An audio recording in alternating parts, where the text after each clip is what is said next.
Good morning and welcome to our STL virtual Be Ready event. I'm Paul Ballinger, Managing Director of STL. I'm delighted to be hosting this event, the first in a series of activities that are about being ready, ensuring that a business can flex, adapt and scale when change happens. Our Be Ready is a programme STL feel very passionate and responsible about.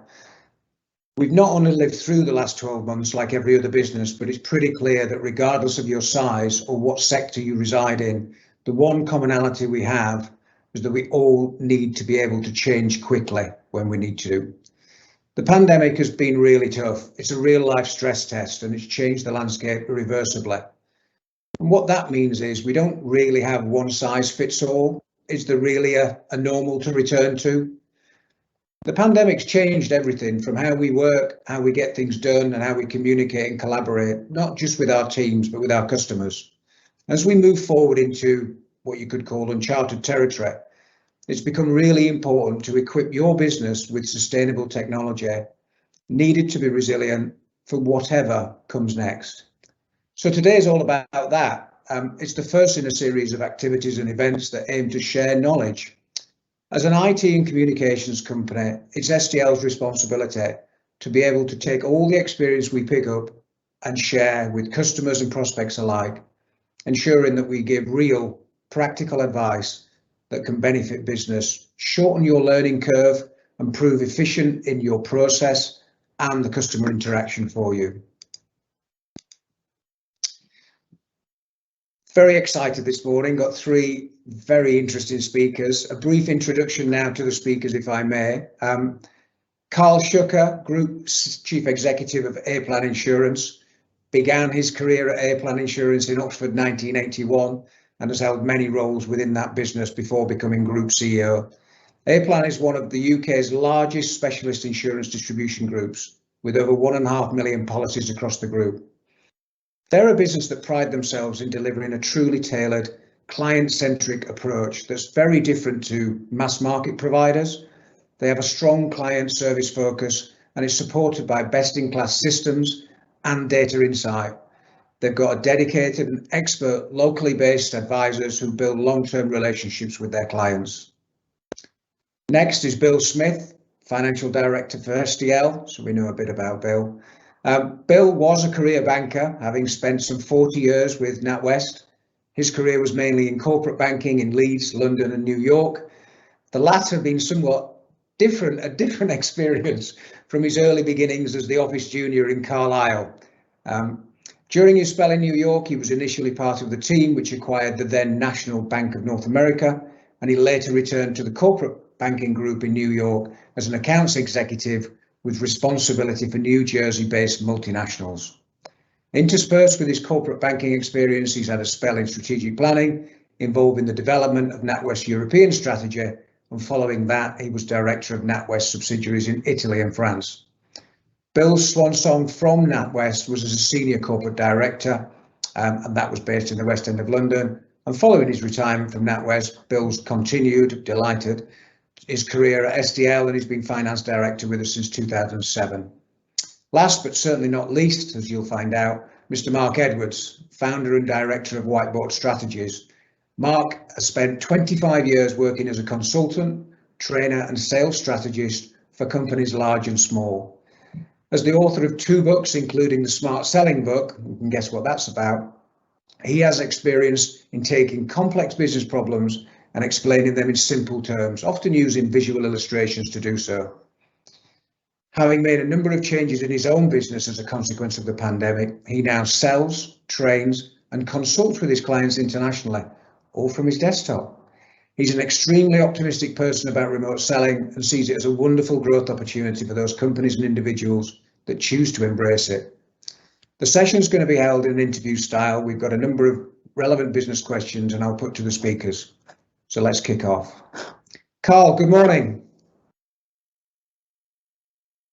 I'm looking forward to the day when somebody says you're on mute. Stop saying you're on mute. So you're definitely not on mute. Yeah, thank you very much.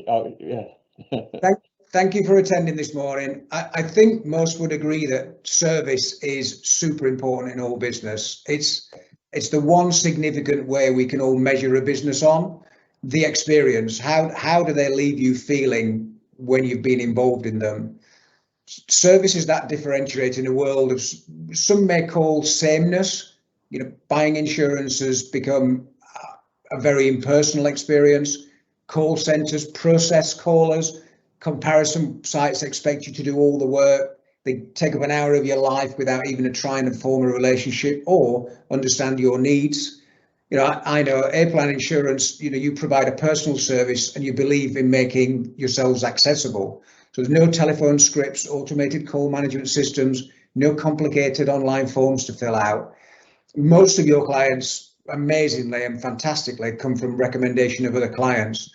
So, Carl, the question is, when the pandemic hits, you know, branches have had to close because staff had to work from home. How did you continue to deliver that exceptional service to not only existing customers, but attract and serve new ones? Yeah, I mean, the pandemic created a huge challenge, you know, for all of us. Perhaps I might just step back a couple of points, if I may, just in terms of, you know, what we do and why we exist and why we've continued to thrive. Insurance is perceived, especially motor and home insurance, is perceived to be very much a commodity type product. The reality is it isn't. Both products are very complicated, but what we've and complicated because you get lots of different insurers offering lots of different types of cover, lots of different prices and lots of different standards of service. And you know, our experience and you know, again, the sizable niche that we've carved out is really guiding clients through what is a really intricate type product. And insurance is the only product that you buy where you test its quality after you've committed to it. So it's too late if you've made a mistake and so on. So what we have seen, and I've been with the business for 40 years, I've seen a lot of change. I've never quite seen change like we've seen it over the last sort of 12 to 18 months, because you know, necessity is the mother of invention. It has forced us to change very, very quickly, but the products have remained the same and client needs have remained the same. You know, we provide advice, we make it easy. So if somebody wants a car insurance quotation, we'll ask all the questions and probe where it is really relevant. Because if you make a mistake in arranging your car insurance, you could find yourself, or your home insurance, you could find yourself without cover. So the consequences are enormous for getting it wrong. And I've just thrown a little sort of statistic. Most insurers believe that 30 to 35% of all insurance business that's arranged through price comparison sites is incorrectly arranged. Wow. But there is no advice being given. So people misrepresent their data, sometimes deliberately, more often than not innocently. So we will gently probe. We make it easy by asking all the questions around the things that we know are really relevant to the insurer. The insurer then gets the right risk premium. The policyholder gets a policy that, if you like, they understand, that they can then forget about. Because with insurance, the only thing most people understand is the cost. They don't understand policy cover, how it all works. They just expect it to perform in the event of a claim. So having somebody available is incredibly important to our clients.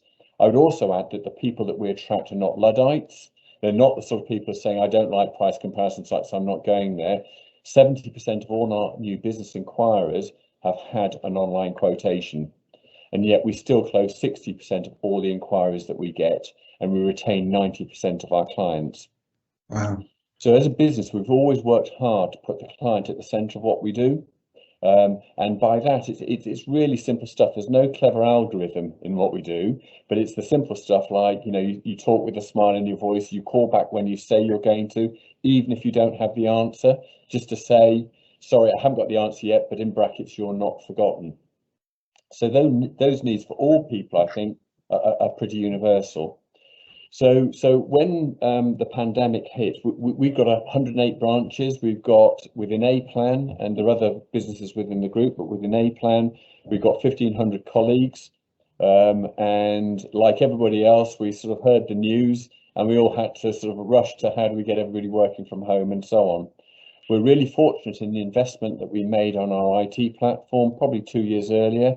It all went cloud-based.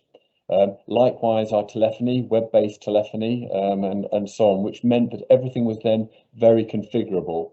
What we then had to do was just make sure that people could plug in from home and could operate from home. So probably I think we squeezed sort of 12 months IT development into about 2 weeks. Wow. I mentioned to Paul Blanchard, our CTO, just shows what you guys can do, and he retorted, it just shows what we can do when you lot get out the way. So getting everybody home, I remember there were all sorts of little adapters we needed for the phones and so on, was a huge team exercise. But what we wanted to achieve was ensuring that we were there and available for our clients. So within probably about 10 days, we've got most people home. We've got everybody set up at home, logged into our IT platform. Everybody's telephony was working. All the groups, if you like, were set up in branches, so that if you're an A-Plan Whitney client, you've still dealt with your A-Plan Whitney, the people you know. If you're A-Plan Basingstoke and so on. So if you dialed your Basingstoke number, you got through to Basingstoke team, who could access your records and look after you in the same way. I think what was really kind of interesting was that we were able to keep those cohorts, so there's continuity of service for our clients. Our clients were going through a very, very uncertain period. So what we saw was, and it was pretty universal across our industry, our new business inquiries dropped quite dramatically. Our renewal retention rates went up quite dramatically. People almost panic renewed because they weren't sure if you were going to be around, to service them, but they needed their insurance. There was no need to actually do that because our average call response time never dropped below 20 seconds. Wow. Yeah. So, and that was consistent with what we were always doing as a business. So for us, it felt no different. For our clients, it was a great surprise because everybody else was taking so long to answer the phones. We found that organizations that operated big call centers on mainframe type systems who weren't cloud enabled had real technology issues about getting people working from home. So our direct competitors were putting notices up on their website saying average call wait time an hour. Please do this on, please complete your transaction online. So it created a great differentiator for us, against our competitors. So we gently marketed the fact that we were accessible and we're available. And again, compare and contrast that with most people's experiences of other call centers, whether it's your media, your telecoms, or whatever. People do not expect you to pick up the phone quickly. So our business is about pleasantly surprising people. Nice. And so being responsive, available, and still being able to transact, still being able to settle claims really quickly for people was incredibly important. I think the other aspect was we had much longer conversations with our clients because they were at home, they were much more available, and they wanted to talk. So and there was a huge amount of empathy when they realised that our people were working from home as well. So all of a sudden, the relationships became a little bit more human, and that's something that we're looking to capture and take forward, into the future. So. I think it's the same for a lot of businesses in a lot of industries. Had we not had the tech developments that we've had over the last 5 years, and had we not have invested in those opportunities to advance our tech platforms and our data platforms, we'd have been very, very stuck. So all in all, a fantastic experience in terms of seeing what people can really do, trusting people to get on with it, and empowering them. And then getting the results, making sure that we as a senior management team didn't interfere and let people get on with things, meant that the business was able to turn things around, and keep things going really quickly, really effectively. Yeah, I mean, it sounds like there was a couple of sort of pivot points in there. One was recognizing very early on that you needed to use the technology to benefit the customer and you. Yeah. Yes. Automate everything you could automate, humanize what you could humanize. Yeah. And those three things came together. Yes. And aligned really well for A-Plan, and you just differentiated by, I suppose, being there for the customer, right? Yes. It's really quite interesting because we use data and technology to, if you like, improve the client experience. There are a lot of technology solutions out there that are in search of a problem, So I've got this great thing that will revolutionise the world, but actually, if it's not solving a problem for anybody that they perceive today, it's not going to work. So you know, when we invested in data, we wanted three things. We wanted better communication and engagement with our clients as a result. We wanted better engagement and information flow to our insurers, our suppliers, and we wanted to look at how could we be more efficient. But there wasn't a widget that was going to change the world in anything that we do. And you know, we consider ourselves to be fast followers, but certainly not sort of, if you like, leading edge, because you know we don't need to be.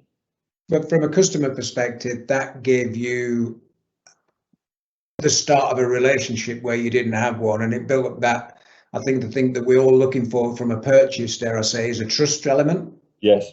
I think trust is incredibly important, especially in insurance. And as I mentioned earlier, you don't know the quality of the product until you bought it. So the human engagement is a really important factor in, you know, what we sell is confidence and a promise. So you've got to trust and you've got to trust the people you're talking to point out what is covered, more importantly, what is not covered, and what I've got to do as a policyholder to make sure that I'm in.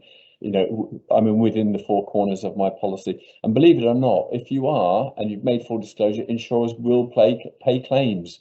You know, that's what they're there to do. Where it gets tricky is where people don't understand or have misrepresented their data, and the premium has not been correct for the insurer to price the risk properly. So trust is incredibly important. So I don't think, you know, we will be ever sort of, if you like, online, and that's it. We won't be. We'll be omni-channel, which is giving the client choice to engage with us digitally, over the phone, or face to face, but they choose, and each channel will have a relevance to them at their particular point in their buying cycle. In a claim, you want to speak to somebody. When I'm buying it, I need to understand. I don't want to have to work it out for myself. And sticking to those values with that customer or those prospects is super important as well. You've got to have continuity of that, so that your message and your brand has got that integrity in it. Yeah. So I mean, and that's all around people. So we hire for attitude and approach. Right. We train our people to be. We talk about making friends with our clients, not in an insincere have a nice day type way. But if somebody wants to talk about the football, talk about the football. If they want to talk about their holidays, have a chat about their holidays. And we've always believed that, you know, friends never leave you. If you've made a bit of a mistake, they'll give you the space to sort it out, because we will. And also they'll speak well of you, and that speaking well of, they will recommend people to, you know, to us. And those inquiries are really good quality inquiries, because they're coming to you for the right reasons. They're coming to you because you know, you provide great value, you're good people to deal with, and you're price proximate. You don't have to be the cheapest. So it's a great virtuous circle to work within. Completely. And you know, I'll just end on, I think wherever you get a recommendation, you very rarely look beyond that, because you've got the recommendation from, you trust that advice. Yeah. So therefore you trust the recommendation, if that makes sense. Yeah, you do. And you know, when we get a client who's been recommended to us, we work very, very hard to make sure we satisfy them, because we know they will feed back to the recommender. I went to A Plan, they were brilliant, or I went to A Plan and it didn't quite meet my needs. So you know, we want the recommender to feel good about it too. And so, and as you say, that's the route to very long-term relationships with clients. And you know, we work hard then to maintain the trust. You know, once it's won, you've made a promise, you have got to deliver, because you know, otherwise you lose the friends you've made. So it brings responsibility, but it's a great way. It's a great code to live by. Yeah, completely. That's a very interesting position for a business to be in, almost being the ambassador for somebody who's recommended you. That's setting the bar quite high. Yes. Yeah. No, I think it's a book, and you know, we want our clients to be our advocates. Absolutely. Yeah. Carl, thank you so much. Welcome to hang on until the end of the call. Please do so, and thank you for your time this morning. So, conscious of time, we've heard how A Plan adapted their business and focused on, well, really delivering exceptional communication and service to a customer base. When I think you've got to agree, over the last 12 months, that our customer base has changed. they want to buy and interact with businesses in the way they want to buy and interact with businesses. They've come more demanding. Carl, thank you so much for that insight, genuinely. And more about that when I meet you in a couple of weeks' time. Yeah, thank you. The next question is about economic outlook, and it's always one that seems to have a cloud over it, no matter what you read. But furlough is ending. Over the last 12 months, projects have been placed on hold. Economic growth is predicted, but where should the focus be? Is there anything else that we need to steer around? Bill, good morning, and thank you for attending this morning.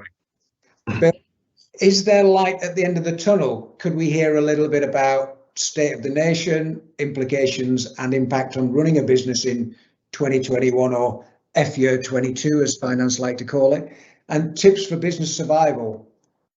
Bill.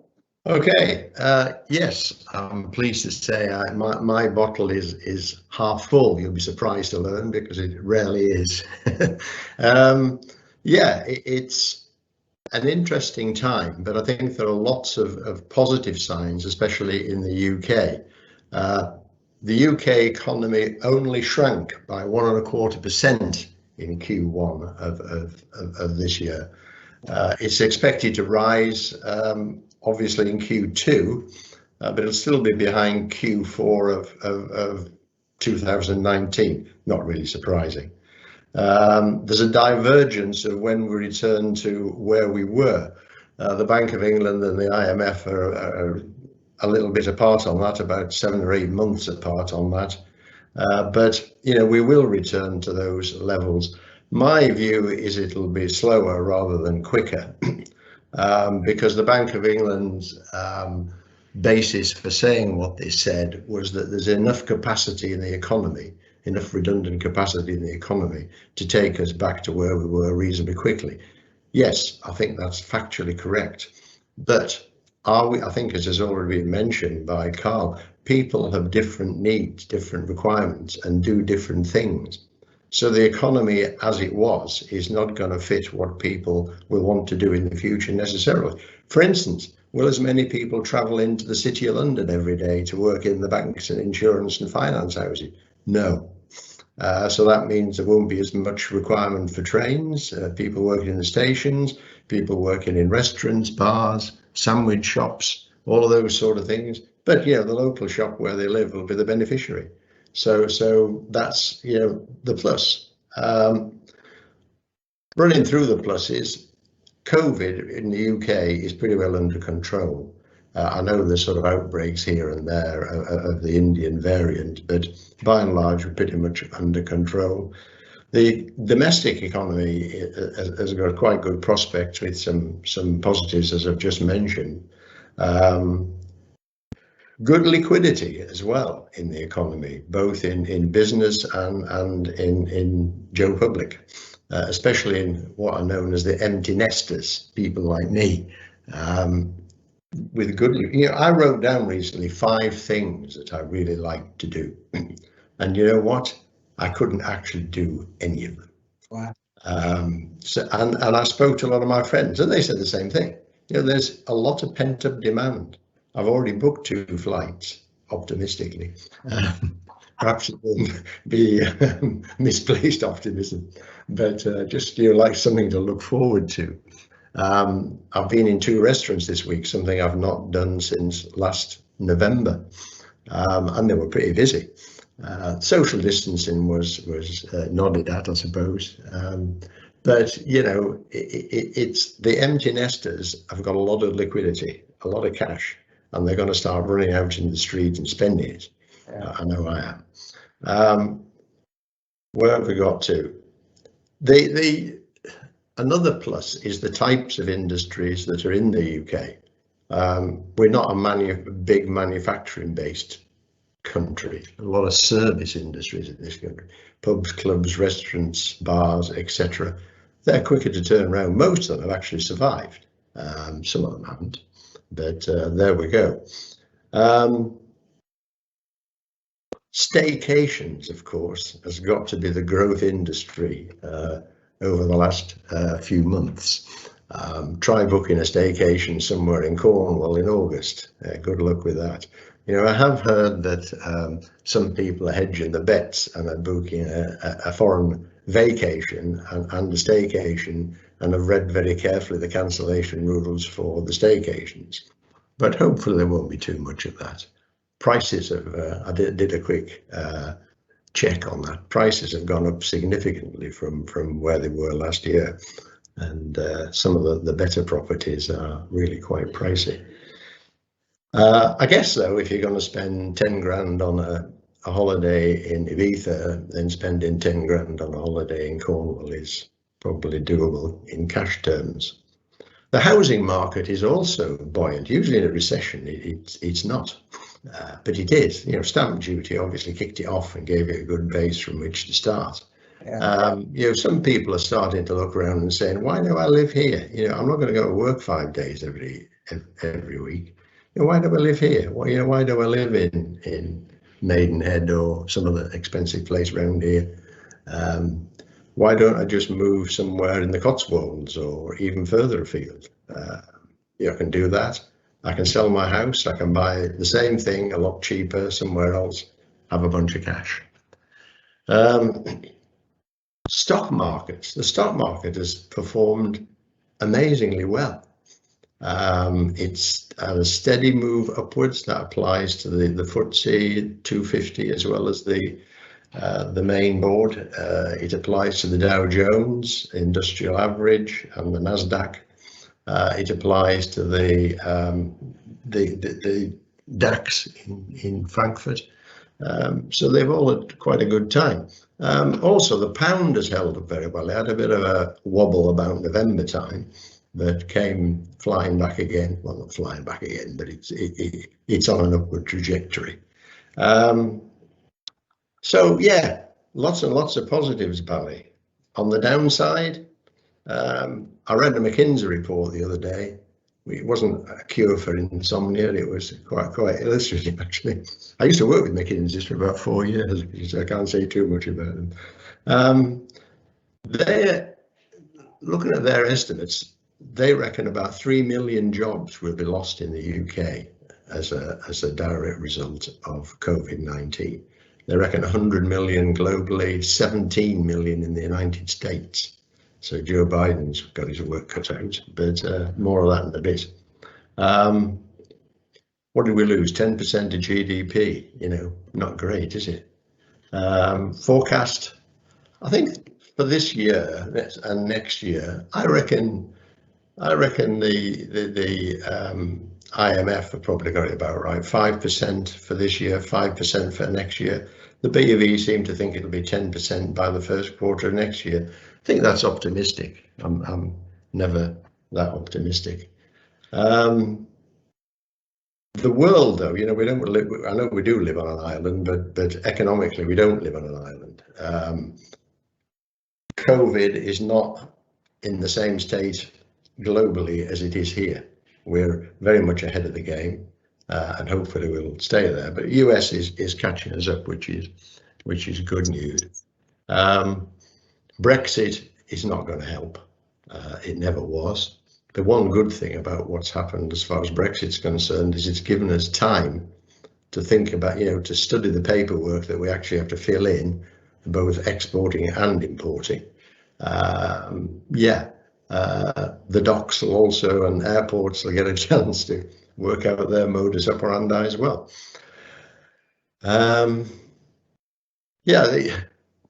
The exports, we have got a big opportunity post-Brexit to export to places on terms and conditions we couldn't export before. But we have to remember also the payment cycles. If you're exporting to China or Brazil, it's not like exporting to the Ruhr or Paris or Belgium or somewhere. The payment cycle is much longer. It takes longer to get there. There's letters of credit, there's government schemes, people have to be educated in those, and I think that will happen. Liquidity, though, that's the key, and lack thereof. I think corporate liquidity and personal liquidity across the board, generally speaking, is pretty decent. Can't ignore the global economy, as I said earlier. The US is the biggest player by far. Joe Biden, great chap he is, isn't he? He's given every American, or virtually every American, $1,400. He sent them a check in the post, and they've all got it. And they're going to cash those in, and the people who are a bit hard up are going to go and spend it instantly, which will give a shot of adrenaline straight away into the arm of the US economy. It's actually part of a $1.4 trillion package, which is a mind blow. I thought, what's a trillion? It's a billion. It's 1,000 billion, isn't it? God, can't get my head around that. US inflation, though, at 4.1% is starting to get to the worrying stage. Will the Fed do anything? Probably Joe and his friends will put a bit of pressure on them to sit on their hands for a bit, and maybe it'll throttle back a bit as well. So what can businesses do? Well, first of all, they can be optimistic. There's a reason for optimism. The clouds are dispersing. Liquidity will be the key, as I said earlier. Lease, rent, don't buy. You know, business isn't an ego trip. Oh, I own this building. So what? You know, put your money into something that you can turn a profit on, not something that is static, that you can't. You know, the value of your office probably won't go up much anyway. Don't squander cash, part of which I've just said. Don't diversify into things you don't really understand. You know, people do that again. What do you know about that? Well, nothing. Well, a lot of people in that business do know something about it. So where's your competitive or comparative advantage? Ensure you have robust cash flow projections. You know, everybody talks about profit. You know, profit is an accounting notion. I work everything myself on cash. I have a big cash book thing. One of the girls fills it all in for me, and I can tell you how much profit we're making by how much cash we've got. And cash is a reality. If you haven't got any, you know, you're not going to go far. Remember, my final word, cash is king. Thanks. Thank you very much. I think a little takeaways there would be stick to what you do and do it very well. Invest in things that are gonna, your phrase was turn a profit, but invest in things that are gonna give you value back into your business, and obviously in turn that's got to be customer focused as well. So very interesting observation you made a couple of times about the cash thing. Within our industry, we've seen an upturn over the last 12 months of a product, tech as a service. So this is subscription or leasing, rental. You may think of it of one of those ways, but the more companies are financing capital expenditure using that OPEX model. So it's interesting that that's in the forefront of your mind. Bill, thank you very much. Thank you, appreciated. So STL, probably like most businesses, have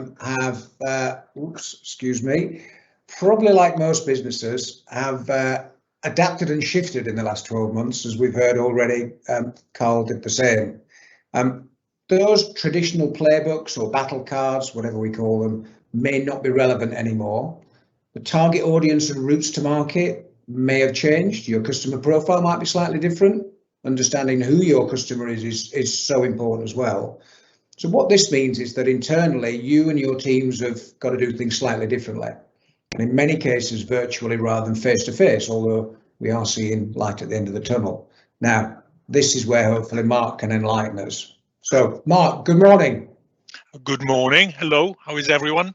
Very well indeed. Thank you, Mark. Thank you for attending this morning. So, Mark, hopefully you're going to bring to life some tools and strategies that could work for the world as it is today. Absolutely. Absolutely.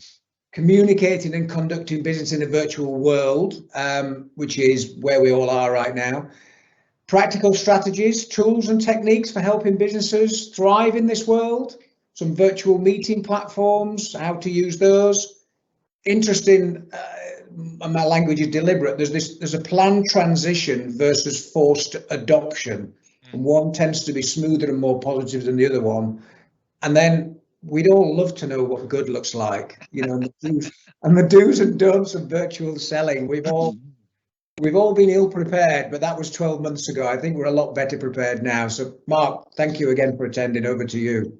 Super. Thank you very much. And Just before Carl disappears, I just wanted to say congratulations to A-Plan. I had a fire here at the beginning of lockdown back in April 2020, and the entire claim was all covered online. Even the evaluator did the viewing of the damage via a kind of mobile app as well. So the whole thing was spectacular. And also, my wife did give a recommendation to a friend of hers, and I think I remember her saying, I think we got a little voucher in the post or something as a consequence of doing that. So congratulations, well done on that. So if it's okay, can I share my desktop? I've got a whole bunch of kind of slides to support the presentation here. And I'm just checking, can I just get confirmation that you can see my desktop? We can. Excellent. Okay, fantastic. So look, let me, if I can then, put things into some kind of context to start with, okay? And let's just kind of set an objective for this session here. I've got 15-20 minutes. What I'd like to do is encourage, enthuse, possibly even inspire to help you succeed and win at combination of remote working or virtual selling. My specific area of focus is much more in the sales arena, and I would have imagined that most of the organizations that are going to be attending the webinar or viewing it after the event will have that as part and parcel of their mandate. So let me see if I can give you some tips and techniques and show you how to use some tools that are probably already at your disposal that you may not be using. So as I said, a little bit of context first of all. Consider the transition and change. And I'm going to put up a little Venn diagram here to kind of show how things have shifted, because in April of 2020, I think that's when kind of lockdown, or March of 2020 is when it first kind of hit. There was a huge shift and transition towards kind of online platforms. One of my clients, Microsoft, we're using Microsoft Teams here today. They had 5 years of growth for the use of Teams within the first 8 weeks of lockdown. So, and that's the same for Zoom, 5 years of their predicted growth, and they were building for scale. It basically appeared in a very short period of time. So the introduction of these platforms, Teams, Zoom is again another extremely popular platform, but there are many others as well, actually, and many of them are very, very good. But we have the platform, and the platform is effectively, I wouldn't say disintermediated, it's brought together buyers and sellers, perhaps in a way which for many organizations is quite different. If you had inside sales and you had telesales people, perhaps the transition hasn't been too disruptive. But if your salespeople were of the blue suit, white shirt, red tie, BMW driving variety, of which I would class myself as in the dim and distant past, although hopefully there's not going to be much more driving going forwards. But things have changed significantly, and it's taken really a lot of adaptation on the part of many, many people here. So what's happened is that our physical relationship with a customer, which may have meant potentially, hey, a customer coming to your showroom for a demonstration, or it may mean your representatives going out and meeting customers. We've transitioned from a physical environment to the digital, but our objectives still remain the same, to kind of discover either what the customer wants, or they discover what you can offer, to inform, and I'll say to exchange ideas, insights and information, but also ultimately some kind of, hopefully, a commercial exchange at the end of it. Now, the point that Paul just referenced there about the planned shift or the unplanned one, I'm probably amongst, certainly with the people on the webinar platform here, you'll all remember 1986. I don't have to mince my words on this one. I often have to say in the dim and distant past. But I moved from Swansea to London in 1986 and started selling office equipment literally in EC2 in the city of London. And in 1986, there was the big bang. I'm thinking Bill will probably have been maybe involved in it incredibly. But the Big Bang basically affected a shift from what were the traditional London Stock Exchange, if you remember, at the bottom of Old Broad Street, the shift in 1986 was everything went electronic. It didn't go virtual, but there was a huge shift from these kind of bear pit trading environments where buyers and sellers would meet and exchange information. It all went electronic. And that was a guided transition, planned for, well funded, obviously by the banks. And it was a great success. Literally from the day it started, I don't think there have been any real catastrophic interruptions to that. So that's an example of a guided transition from one domain to another. Now, if we compare that to lockdown 2020, and I'm going to use here, perhaps for any of the audience and perhaps the other panel members here, think about how it operated in schools. I mean, fortunately, I don't mean that in a bad way, but my kids are kind of out of education. I've got grandchildren in school, and they've been very much affected by this. How did schools adapt to the change? And I think we have here, probably it's mixed. Some schools did extremely well. Some schools did very, very badly, kind of held back on transitioning across. Many teachers didn't appreciate the change. Many parents also found it difficult. So we have an unguided transition. If we compare Big Bang to lockdown 2020, couple of observations. Success in remote work benefits from a managed transition and a planned approach.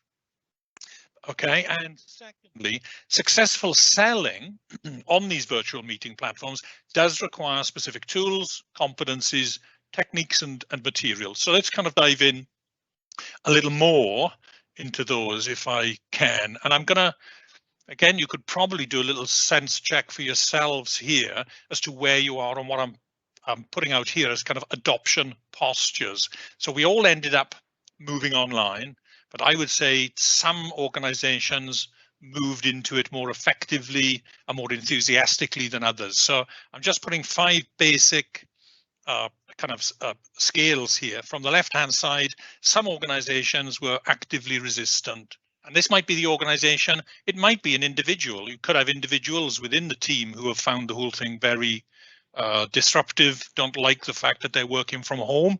Well, I like it, but there may be people who would prefer to go into an office. So we have active resistance. I'm going to say reluctant acceptance. So, you know, okay, we'll have to do it, I suppose. But again, negative acceptance, passive acceptance, kind of either way. And then I'll say on a positive side, we've got some organizations that positively adopted.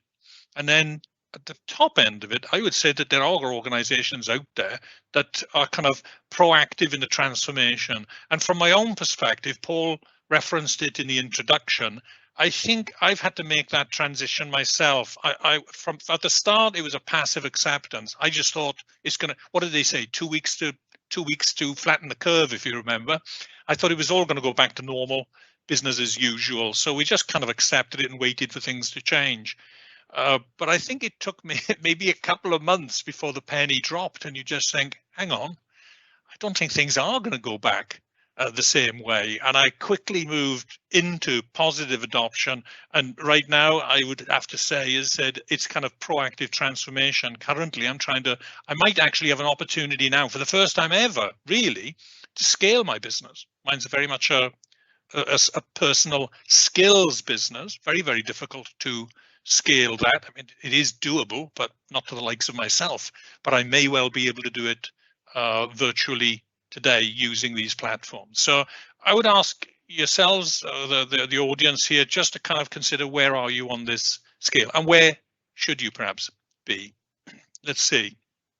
4 questions that I ask clients nowadays. Is virtual selling different to in-person selling? And if so, then how? So I'm not going to field any answers from the field here, but one insight I can give you from asking this to, let's say, 40 different organizations over the last year is that the responses to that question are always negative. It's not the same. It's not as good as. I can't see people in the eye. I don't get the body language. It's one problem after another. And yet there are many positives, but typically the response would be negative. Second point here, will virtual selling, is this going to continue after lockdown ends? Okay, as Bill's been out for something to eat a couple of times this week, same here, I'm going out tonight as well. Things are changing, but will virtual selling continue? I'm going to show you some figures shortly that will kind of confirm that that is absolutely the case going forwards. What percentage of your sellers, if you have dedicated salespeople or people within the organization that maybe are customer facing, what percentage of them would you say are confident and skilled in virtual selling? And I'm so you understand the concept of kind of selling skills. You probably send people on sales training courses as they come into sales and as they develop. But I would suggest that virtual selling is different and needs to be considered in that way. So what percentage of your sellers do you think are confident and skilled? And then finally, you could then take it as a whole on a scale of 1 to 10. How would you rate, I'm going to say, your or their virtual selling effectiveness? So if it's an individual sales contributor, how would you rate them on a scale of 1 to 10? If it's your organization, maybe this is a question for you, Paul. I'm not pitching for business here, by the way, but if it's a question for you on a scale of 1 to 10, how would you rate your organization's virtual selling effectiveness? So just a few things for you to consider. I'm going to give you a quote here from a McKinsey's. Again, Bill mentioned McKinsey's. They're probably regarded as the number one, as a premier management consulting company in the world. There's a couple of points I'm going to bring here. The challenges of 2020, they suggest, forced buyers and sellers to move their activities online. And I like this quote in particular: the transition that started as a practical response to a crisis has now become the new normal, with massive implications for both buyers and sellers. And that is what it was. This was a transition in response to the crisis of last year, but it's got huge implications. From a report that they produced in October, global report for B2B decision makers, they say over 70% of business-to-business decision makers prefer virtual over in-person encounters with salespeople. I'm hoping salespeople shouldn't take that the wrong way, but Mike, it just, if you think about it, if you host a salesperson, if a salesperson comes to visit you at your office, you're kind of honor bound really to spend quite a bit of time with them, a cup of coffee. Another thing that is all those extra bits and pieces to make the occasion perhaps valuable and worthwhile, because the representative might have traveled 100 miles to get there. They would prefer virtual. It's going to make meetings a lot shorter. I would say a standard meeting now, probably 30 minutes. It typically would have been an hour. It's certainly in my line of work. 89% of companies surveyed believe that the new virtual go-to-market model will continue after the pandemic. And there's another statistic in this report. I couldn't quite extrapolate a number that it was put out in different regions, but it's a very high, again, between 70 and 80% of companies that would prefer, if possible, to be able to buy the services in a self-service mode. And I think it's the case for most of us. We would probably, if we can, maybe disintermediate the salesperson from the discussion and the transaction altogether. Online, for many, is perhaps the way that they want to go. So interesting points here. I'm going to just raise some of the negatives and the positives. Remember that question, is virtual selling different? These are the kind of responses that typically we'd get. Loss of on-site benefits. By that, I mean, we don't get to walk with the customer from the reception area through the premises. We don't get to meet the people that we may have bumped into and so on. Poor eye contact. I think most of us are probably beyond that. Early on, I found it very difficult, but I think we're all now accustomed to maybe not meeting eye to eye as such. It's eye to screen or eye to camera and so on. There are technical glitches. Pleased to say we haven't had any on the webinar here today, but it does lower the ability to read the room and to sense body language cues. If you're in a room and you might have, I don't know, you might be doing a presentation, 10, 15 people in there, maybe many more, you can kind of get a sense as to how things are proceeding by your ability to read the room, the physical cues and gestures from your audience. Audience distraction. big issue. Trying to maintain somebody's attention online, not as easy as it sounds. If you're in a meeting room with somebody, they will give you their undivided attention. If you're online and there's a telephone with a smartphone to their side within hand's reach, they may well be checking, I don't know, some kind of Twitter feed or whatever. For me, the lack of access to a physical whiteboard is quite debilitating, but I'm going to show you there are ways around that. And it's a different form of communication to face-to-face. So let's balance it out with some positives. The convenience is just extraordinary. I'm now having meetings. I had a meeting tomorrow with somebody in Oslo, a meeting on Friday with somebody in the US. I've done business all over the planet. But it's an awful lot easier to be doing it from here rather than flying from city to city. So it's super convenient, easy to schedule, low cost. I mean, I'd be interested to see what the changes in bandwidth utilization have been. But I mean, for most people, and many people don't even pay for well, I think Teams is included in a Microsoft 365 package, but Zoom, many people have a free application with them. They prefer not to pay, but it's very low cost even if you do. No travel involved. I would say it lowers the barriers to accept a meeting. If you have somebody who wants a first meeting with you and you don't know them, you might resist them unless you've got an absolutely kind of nagging requirement. You might have resisted them coming to your office, but you might feel inclined to say, go on, 15 minutes online. You know what I mean? It's kind of easy. So for new business selling, lower barrier to accept meetings. Screen share functionality, as I'm doing here, is, I think, hugely beneficial. If you can prepare your presentations to suit, makes a big difference. Makes multiple participants easier to schedule. So to get, and by doing that, I would say speeds up a sales cycle. Follow-on meetings, let's say if a high value kind of complex sales would typically involve multiple people. Well, trying to get multiple people to all be able to attend a meeting in, let's say, Birmingham on a certain day at a certain time, challenging. Much easier to just, have you got that hour slot available, regardless as to where you are, we can do that. So a great opportunity to improve and excel at virtual selling. So here's some of my ideas for you. Okay, I don't know what your thoughts are. Just looking at the screen, it's a kind of, I'm a rather odd-looking Welshman. I'm going to take my glasses off at this moment, actually, but I'm not suited and booted in the way that I once was, but I am. I've gone through all sorts of technology over in the last year, trying to get to a rig, which I think works for me. Because when I'm selling or meeting a customer online, this effectively is my showroom. You know, their experience of me can be and will be affected really by a whole host of things. The sound, vision quality and functionality will play a part. So although all laptops come with internal webcams, microphones and so on, my suggestion here is, depending on the nature of what your sellers are doing, you may consider some of the following. So maybe an improved webcam. If you think that picture quality, high quality, HD quality, if you think that is supportive of a sale, then undoubtedly maybe well worth investing in. Couldn't get these things for love nor money back in early lockdown period. They were all kind of completely sold out. Same with a whole load of other pieces of tech. Headsets, microphones and speakerphones. I've been through them all. Okay, so I got wireless kind of clip mics, different types of headsets that kind of, many of you may have seen these kind of Jabra kind of desktop speakerphones and so on. This is your Joe Rogan style kind of podcast microphone.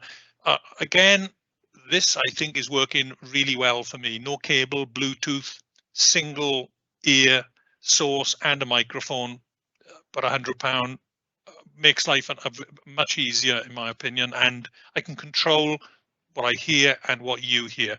Desk lights are useful. I've got a couple in front of me here. Paul clearly hasn't got one in front of him, but I'm guessing maybe following on from this, he may be inclined to get one. I don't know. You might feel it. I might send one in the post for you and say, I want to say thank you very much. I got a can of apple juice yesterday and some biscuits and some other goodies as part of the webinar event. So thank you very much for that. I got a mouse. Again, if you're using laptop, I don't know. I mean, I don't like laptop touchpads. I know you get used to it, but I mean, it gives you much more functionality if you use a mouse. And I would suggest a tablet. You can see what I've got here. Yeah, so this allows me. There's a variety of ones you can use, but kind of simple tablets. These are about ranging from £50 up. But if you found yourself in the past drawn to using a whiteboard or a flip chart as part of your presentation, and I would suggest something you should do. And a recent adaptation here on my part, I've started using these virtual backgrounds. For most of lockdown, I just curated what was going on behind me. I've got a bookcase and a Welsh rugby jersey on the wall, and a Gibson Les Paul and a Marshall amp in the distance, all trying to tell you a bit about who I am and so on. But I've started this and I'm not finishing it. I really like it. So just using the virtual background, and this is you can pop up an image on Teams. Zoom allows you also. I've got a green screen going on behind here. Okay, so that's literally a pop-up screen that goes behind. Means that the quality of the image isn't so blurred as it is if you haven't got a green screen, but maybe something to think about. As I said, this is effectively, depends on the nature of the relationship, but it's a showroom. And if you went to a BMW dealer, to buy a car, you'd be expecting, something special. Same with an Apple showroom, same with a Tesla showroom. And the beauty is here, you can actually, I don't have an office in the City of London with spectacular panoramic views, but I can take a picture off the web or take it myself. Go visit the Shard, take a picture, and use that as your background if it's appropriate. Okay, when I do creative workshops, designing kind of propositions for companies, believe it or not, I use the backdrops I've got for there are Abbey Road Studios. I kind of make out that my customer is the Beatles. They're John, Paul, George, and Ringo, and I'm kind of George Martin, the producer. So I've got various studio backdrops from Abbey Road, and also if they're a bit more hip and trendy, we can use. I've got some pictures that I use as a backdrop from Jimi Hendrix's Electric Lady Studios in New York City, which is very bohemian and so on. I mentioned. I'm conscious of time here, so I'm probably going to just whack through a few more of the slides and then bring things to a close. But a couple of techniques here. Screen share. It's up to you. I think it's hugely important. Presentation that I'm delivering here is not just talking head. I've tried to add to it with some visuals. I am a whiteboarder. This is my preferred weapon of choice. I like to go into a meeting room, and if there's a whiteboard there, I'm on my feet and I'm kind of presenting my thoughts. I'm illustrating them as I'm speaking. It was debilitating at the beginning of lockdown that there is no whiteboard, but screen share is the new whiteboard. And as I'm gonna, sort of say, use the screen share. So to do that, be prepared, have your materials, make sure that your presentations are appropriate for use online, shut down any other applications because we don't want people seeing things that you don't want them to see, and get used to using screen share. And just so this is basically, this is here, and I can show you. So this, when I use a tablet, this is not, if you try using a mouse to draw, you may have tried it, it's terrible. But I can do all sorts of things here. I can say, as I said, the salesperson, I would see acts as a bridge between the customers, complex organization, and acts as a representative for the complex sales organization. So I can draw everything I need to draw that I would typically have been wanting to draw on a whiteboard.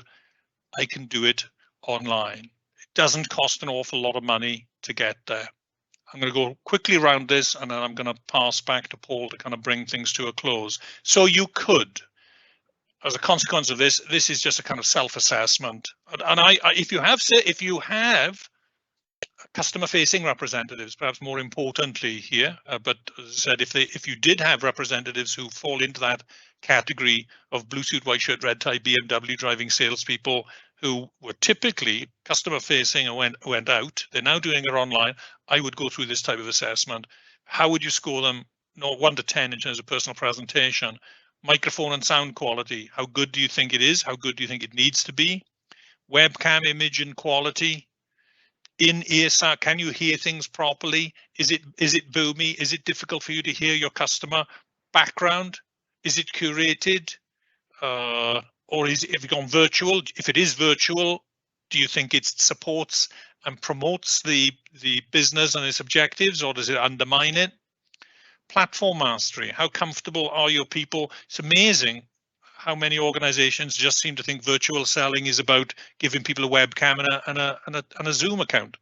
It's so much more involved, but they think you've got your account, you've got your webcam, crack on. I would suggest you need to master the platform to get the most out of it.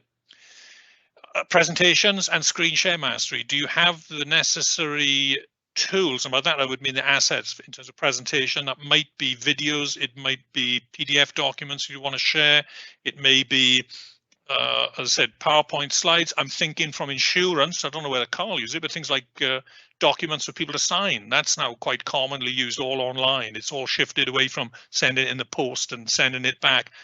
And there are some organizations out there that are so slick with regards to the customer says, yes, they want to do it. Bang, the document's there in seconds for them to whiz them through the sales process quickly. Otherwise, hey, maybe things will unwind. So there's a lot to be said there. And it depends if it's for you or not, but I would even say whiteboard mastery. And what you could do, and you could change these headings that I've got here as well, but what this type of tool allows you to do is to go through and say, okay, how am I on these? My webcam image is perhaps not what I want. I can hear things, background quality here, and you go through and you score yourself, and then, you know, it's kind of, okay, well, that's where I am now. Where do I want to get to? Maybe you want to get out here. Maybe it's important for you to get to this point. So there's a little bit of work to do. And as I say, one of my last tips would be always be on time for a virtual call. Try and get on 30 seconds, maybe or a minute early. And as people's days are now very much back-to-back virtual meetings, I would say always finish on time. And with that in mind, I think probably now is a good time for me to finish and pass back.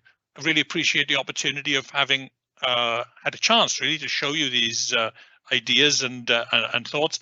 Go back to my objective. I hope we've had the opportunity to maybe influence you, inspire you, enthuse you. There's probably something that you can do today to make your virtual selling better for your salespeople and better for your customers. So with that in mind, back to you.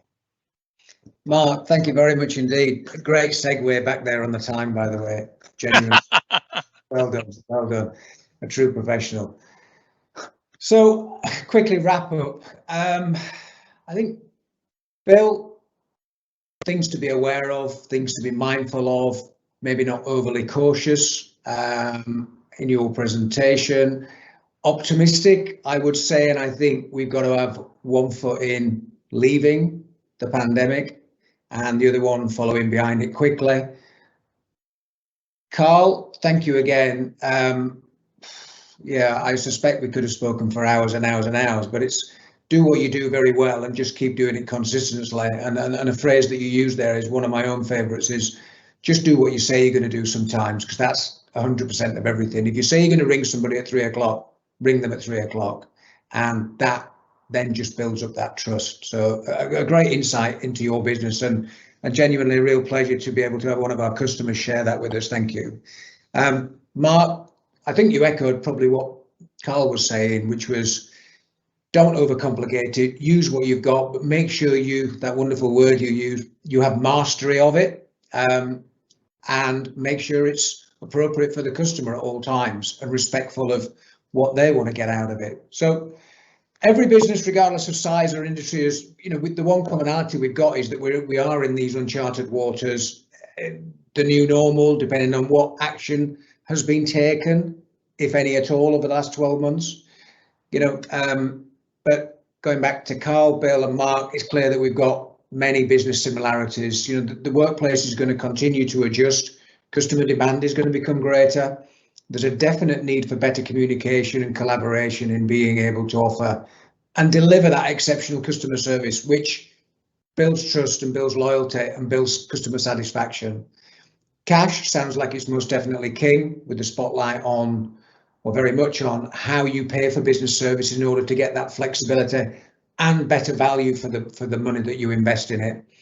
And finally, remote working and the hybrid that now is virtual, the virtual and physical workplace seems like it's here to stay. Those statistics are, you know, the 87 and 90%. Everybody's adopting and adapting to this new environment and seeing benefit or aiming for benefit, and having to make sure that we've got the right tools and processes in place to continue to make the start of this success a greater success. So we started today's session with the goal of providing you with some thought-provoking and insightful content. And I hope we've achieved that. I genuinely do. Mark, Carl and Bill, thank you very much indeed for joining me in the audience today. It's been really great to hear from your business perspectives, the forecasts, and getting some hints and tips on how we're going to continue to succeed. Thank you for those of you that took time in your busy diary to attend. I look forward to welcoming you all to our next Be Ready event in the coming months. Thank you very much. Thank you.